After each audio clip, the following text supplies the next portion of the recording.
300 milli மதுவை tetra பேக்கில் அடைத்தவிருக்கும் எந்த ஒரு முடிவும் தற்பொழுது டாஸ்மாக் நிறுவனத்தால் எடுக்கப்படவில்லை என்ற தகவல் வெளியாகி இருக்கிறது.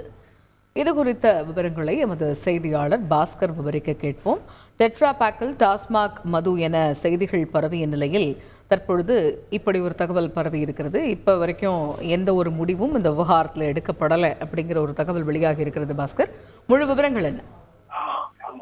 டாஸ்மாக் மதுபான கடைகள்ல கண்ணாடி பாட்டிலுக்கு பதிலாக டெட்ரா பாக்கெட் மூலமாக பேப்பர் பாக்கெட்ல மதுபானங்களை விற்பனை செய்ய உள்ளதாக 90 மில்லி, அதாவது 70 ரூபாய் அளவுல அந்த 90 மில்லி மதுபான விற்பனை செய்யப்படுவதற்கான வாய்ப்பு இருப்பதாக தகவல் வெளியாகியது. இது பெரிய கள்ளக்குறிச்சி சம்பவத்தினுடைய எதிரொலிக்கு அப்புறம் இந்த செய்தியாக இது பெரிதும் பார்க்கப்பட்டது.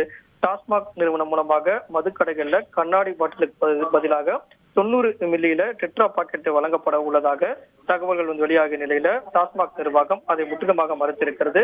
தற்போது அந்த எந்த வகையிலும் இது தொடர்பாக எந்த விதமான தயாரிப்புக்கும் செல்லவில்லை. இதன் காரணமாக டெட்ரா பாக்கெட்டோட விற்பனை என்பது தற்போது இல்லை.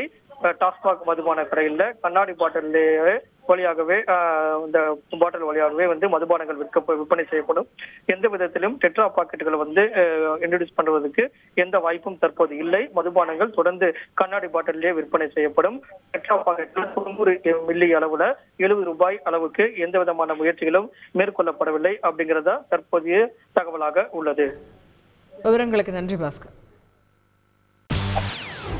செய்திகளை உடனுக்குடன் தெரிந்து கொள்ள உடனே சப்ஸ்கிரைப் பண்ணுங்க.